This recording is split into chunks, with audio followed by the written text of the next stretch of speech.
So you just got a Go-Kart Alley vintage off-road go-kart kit, and you want to know what's in it. Well, let's go take a look. First of all, your off-road Go-Kart Alley vintage go-kart kit comes in a ginormous cardboard box that puts most refrigerator boxes to shame. You could save this, build a fort out of it, use it to move with, or recycle it. That's up to you. But let's take a look at what's inside. All right. There's the off-road kit in the box. The first thing you'll see is the book Go-Kart Alley, written by yours truly and autographed by yours truly. This is the book that started it all. It started me going with this whole YouTube channel. It's loosely based on my childhood, or rather a lot of ideas I had in my childhood when I had a go-kart, and I just wrote them down. It's just become a thing. So you'll really enjoy this. Youngsters will enjoy reading these about these two brothers and their adventures in there with their go-kart shop in the 1980s. So also is a packing list of all the parts that are in the kit. Below them have a bunch of awesome stickers from Go Power Sports that you can put on your go-kart. You can put them on your toolbox. You can put them on your truck. You can put them anywhere stickers are stuck. I'll put those aside. Put them over here by Bandit. Alright, the next thing about the off-road kit are these big, beefy 18-inch knobby tires. These things are going to be great for getting you traction when you're doing those hill climbs and doing some serious off-roading. So, have two 18-inch rear wheels. These are your live axle wheels here. And as long as we're working on wheels, it got the 6-inch rims, knobbies, bearing rims on the front. Knobby tires for your front end there, give you some more traction off-road. And every kit comes standard with the Predator 212. These are great motors, just bulletproof and so many options. There's more power comes out of this thing than any go-kart engine I had growing up. But you can still get more power. There's tons of bolt-on options from Go Power Sports. If you find out it doesn't quite have enough power for you. So there's the Predator. All right, this is the hardware kit. Everything's in here that you're gonna need for putting this together. All the rest of the things, we'll go through that in a minute. This is the torque converter. Very important. 30 series torque converter. You're gonna need that to get those big 18-inch tires rolling and get that starting torque for doing those hill climbs and everything you're gonna be using this for. So we'll go through that, see what's inside there in just a minute. There is a seat, because you're gonna want that for all that bumpy off-road riding you're gonna do. You want that nice padded seat there. There is, these are engine risers. That helps get the torque converter clearance over the back bar of the frame back here. We'll take a look at that in the assembly process in a later video. But those are your engine risers there for the torque converter. There's a 40-inch, 1-inch diameter live axle. And last but not least, there is the 11-gauge steel tubing. CNC bent, precision jig welded, fully welded in the jig, vintage go-kart frame. This is your blank canvas. This is what you're going to build your masterpiece out of. It's ready for you to paint or powder coat and start building and ride just as soon as you get her done. We got the disc brake mounts back here, bearing hangers, cable stops, lots of motor adjustment there, seat mount, multiple holes in the steering so you could do different steering wheel configurations, upside down, right side up, whichever looks best to you. Spindle mounts, cable stops, 3 options for steering up here, pedal mounts in here in the front bumper on there, front porch we always call them. So that's everything that comes in the kit. Now let's take a look inside the hardware boxes in the torque converter box. I'm not going to unbox this Predator engine because I'm not going to be building with this one right now, but I will cut to footage of when we unboxed one out at Paid Swap Meet.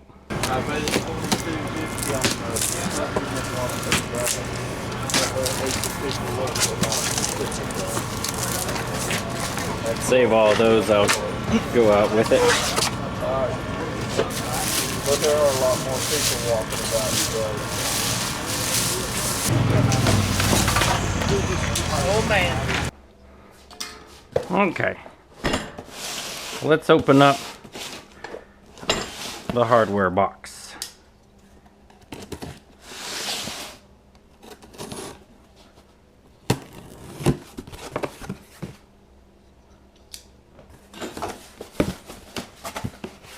Okay. Inside the hardware box we have two tie rods, left and right hand side tie rods. Have the brake cable, the throttle cable. Brake cable is this big beefy one. We don't want that stretching or breaking when you need to stop. Throttle cable's a little lighter duty, a little bit more responsive. There's the cables. That's the steering wheel center cap. Steering and seat mount package. So there should be 7 bolts in here, 3 for the steering wheel, 4 for the seat with nuts. Those nuts are for the steering wheel. Cable mounts. This is for attaching your cable to the pedals and your cable to the brake caliper in the back. We have the 420 chain, all ready to correct length.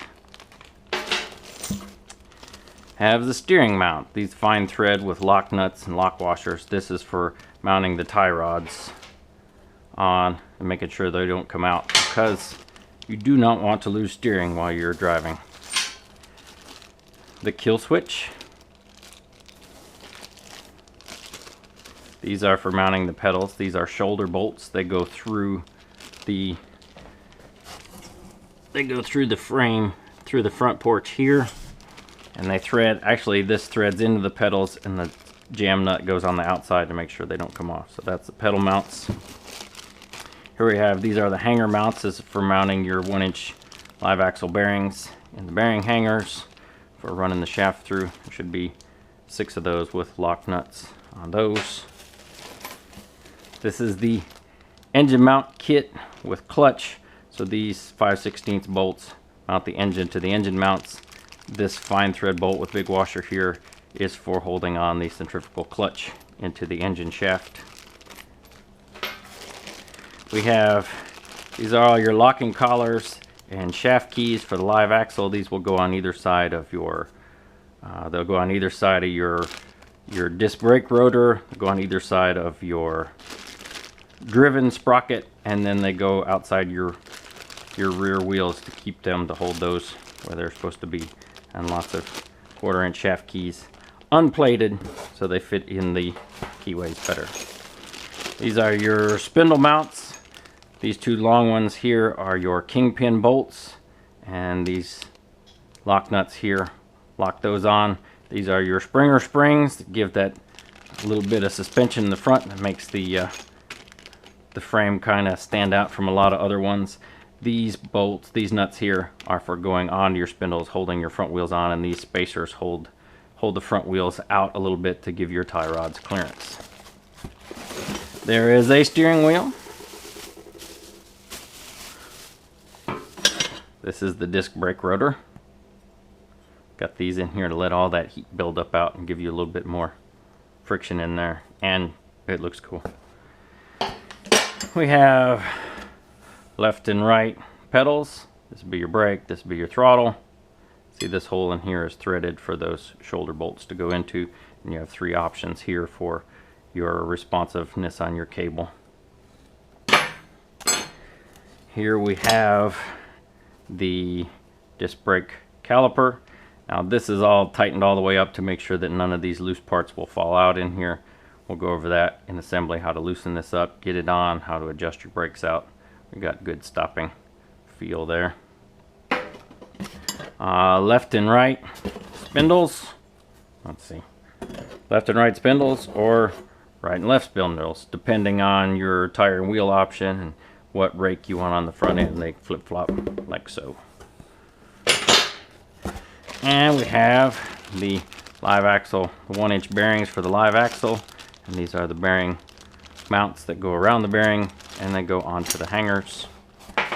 We have the 60-tooth driven sprocket for the 420 chain. This goes on your live axle. Oh, pedal return springs. Gonna need those to return your pedals. Pedal return springs. That's it. That's everything in the box. Okay, now unboxing the 30 series torque converter from Go Power Sports that comes with your Go-Kart Alley vintage off-road kit. Inside we have a safety cover. You're going to want this to make sure that no long hair, no long clothing, which you should have tied up and put up when you're riding a go-kart anyway. Make sure that none of your appendages and things get caught in the torque converter as it's working. This is blue. They started making them blue to match the tillets and engines. You can also get them in clear if you want to see the inner workings of the torque converter, which are really cool. Have a 725 wide V-belt, notched. This is your secret of making everything work in there. This is your drive. You have a chain final drive, but the belt goes from your driven pulley, your drive pulley to your driven pulley, and then you have chain for your final drive. That shape of that there is what gives you your, what allows it to make the adjustable sheaves work with the belt. Here's the hardware kit. Lots of fine thread bolts here for mounting the torque converter to the engine. Some small bolts here for mounting your cover on, and there's some spacers, and there's another sprocket. I believe this is the 10-tooth sprocket. There's a 12-tooth on there, or vice versa, depending on the final drive that you want. And this shaft spacer for the end, we'll go over that in assembly. But this is your hardware kit that comes with the 30 series torque converter. If this looks kind of sloppy in here, it's because I've already had this open and I kind of messed up the cardboard. But this is the main thing. It's got all these adjustable holes on here to mount it at different angles on the engine depending on what go-kart it may be going on. We'll go over that in assembly. This is your driven pulley. You see the one sprocket's already in there. I believe that one's the 12-tooth. And this is the adjustable sheaves that go in and out. This is your end deal. This is not tight yet because they know that don't know exactly how we're going to do it, but it's just here so all the pieces don't come out. That's the main part. The main brackets there. And this cardboard that I mercilessly messed up in the outtakes. And the last thing in here is our driver pulleys. Driver. The adjustable sheaves. It's all zip tied together so you don't lose anything, but it goes right on the 3/4 inch shaft. This piece will go in there, hold it onto the axle shaft. The belt, of course, goes in there. That's everything that's in the 30 series torque converter with your Go-Kart Alley off-road kit. So that's what's inside your Go-Kart Alley vintage go-kart kit. I'm Dennis Van Vliet, and I'll see you in the next video where I'll help you decide not what color, but what method to paint your vintage go-kart frame. See you then.